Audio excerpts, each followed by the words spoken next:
Hello, everybody. It's 5 in the morning and I can't sleep because some stuff woke me up. And when people say that, like, if you want to change the world, you have to change yourself, right? This is like one of the hardest things to do, I feel, and also one of the easiest as well. But this is like, it's so fucking hard because what that means is that if you truly want to change yourself, like for example what I was thinking, right?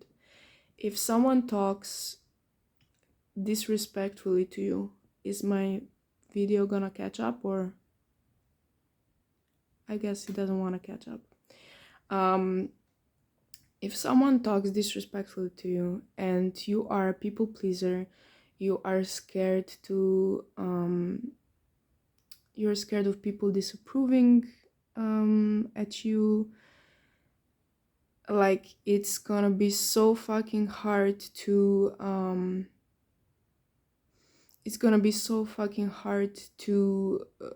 to hold the boundary and say, hey, if you cannot talk respectfully to me, I will not talk to you at all and just go, like that's gonna be such a fucking hard thing to do just because you're so scared of discomfort and of people disapproving at you.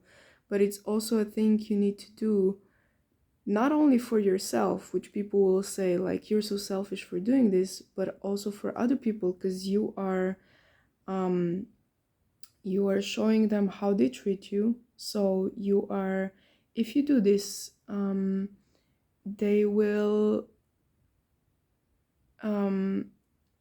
wait, I lost it.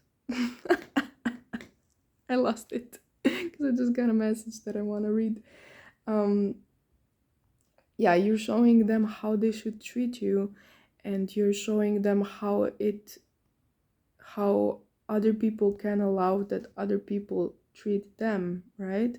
And you're basically raising the whole vibration of the fucking planet, and you're raising the standard in which people should talk to each other, right? And yeah, this is what I've been thinking. Like it's like if you are really so obsessed with the idea of being a good person,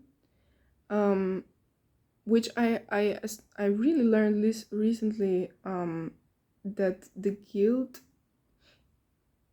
everyone has it, but like women especially, like it's crazy for women. I don't know, I've been talking to my friends a lot about guilt, and we just feel so much guilt, but if you are so concerned with being a good person, then you really should learn standards, because if you're so concerned about being a good person, that means that you're really sensitive. And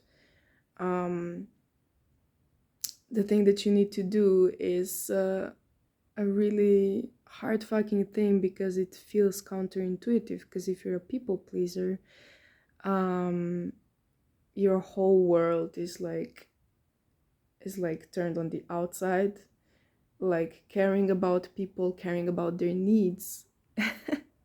And it feels counterintuitive, because in order for the good in the world, in order for you, when you are a sensitive soul like me, in order for you to do good in the world, because I'm really going in this now, but like the worst thing that you can do for yourself if you're really sensitive, hypersensitive person, is that you don't listen to your emotions, and that you don't listen to your feelings, which most of people pleasers are guilt tripped into doing.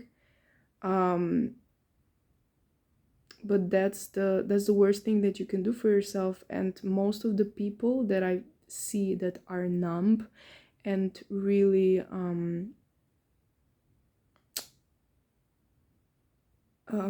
developed some really dysfunctional qualities in themselves are the most sensitive ones. You know, they're not people that are not that sensitive. You know, they're cool with like holding boundaries. And I mean, you know, I don't, yeah, but I'm pretty sure in what I'm saying. But like the worst thing that you can do as a sensitive person is to not listen to your feelings. And but in order to hold boundaries, you need to listen to your feelings, and you need to be an advocate for your feelings, respectfully, of course. But it's just like, yeah, if you want to be a good person, this is such an act of caring for humanity. But it's not, that's the thing, it's not easy to see that. It's like it takes years of doing that in order to see that. Other people will not see that are not at this level, that didn't do this work. Like they will not see that it's an act of really, really self-love, you know. They will see it as a selfish thing. But it's like the best that you can do for humanity, for real. It's like basically cutting all the bullshit and be like, let's hold ourselves to a different fucking standard, you know, to a whole other standard.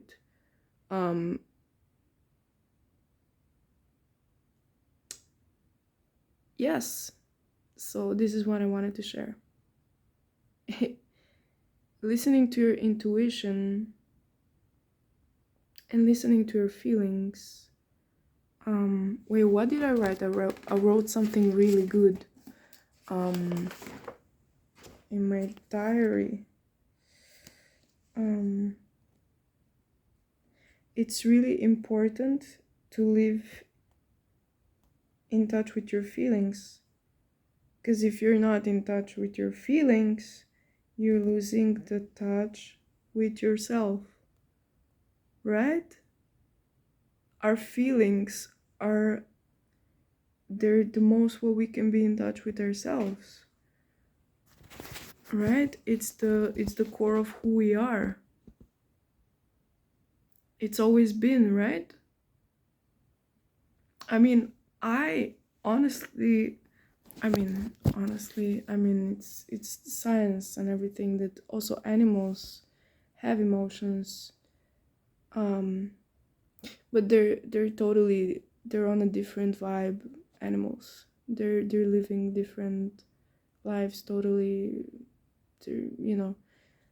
But as I can speak from my human experiences, is what we do first. We express our emotions. It's really important thing, so that like as a baby, your mother knows what you need or something, right? You will cry because so that your mother will be able to tell what you really need.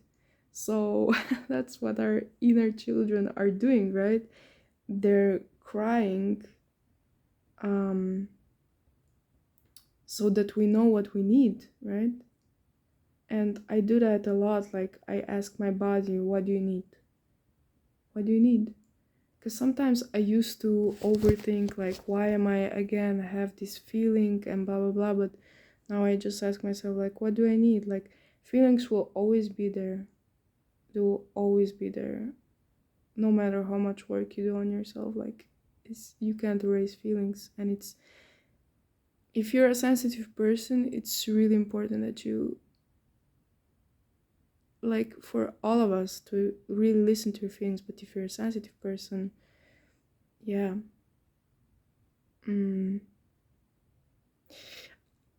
yeah, I mean, there is then, yeah, but this is all I'm gonna say for this video. Yeah.